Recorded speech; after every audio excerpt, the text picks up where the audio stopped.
මේගොල්ලෝ කතා කරන දේවල් හරිම සිල්ලරයි. අපේ අරමුණ ඊට වඩා ලොකුයි.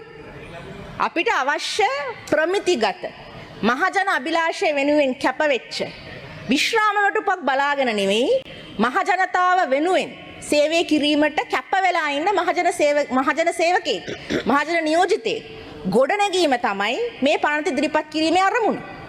අපේ රටේ දේශපාලඥයෝ ගැන ජනතාවට තිබිච්ච දැන් අද උදේ කිව්වනේ 225ම එපා වගේ කතාවක් අපි හැදුවා කියලා අපි හදපු එකක් නෙවෙයි ඒක.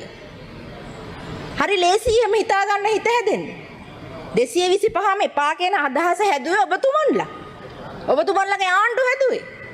ඔබතුමන්ලා ආණ්ඩු කරපු විදිහ නෝයි එක හැදුනේ. ඒකයි ප්‍රශ්නේ.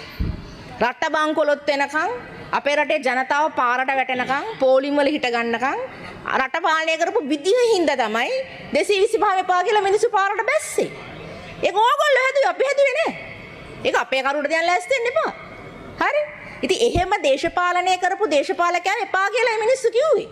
ඒතර අපිට වගකීමක් තියෙනවා අපේ රජයේ ජනවරමේ කොටසක් තමයි අලුත් දේශපාලකයෙක් ගොඩනැගීම.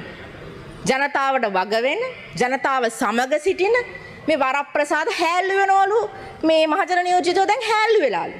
මහජන නියෝජිතයා හැල්ලු වෙන්නේ මහජන නියෝජිතයා මහජනතාවට එරෙහිව කටයුතු කරනවා නම්. ඒක තමයි හැල්ලු වෙන එකම අවස්ථාව.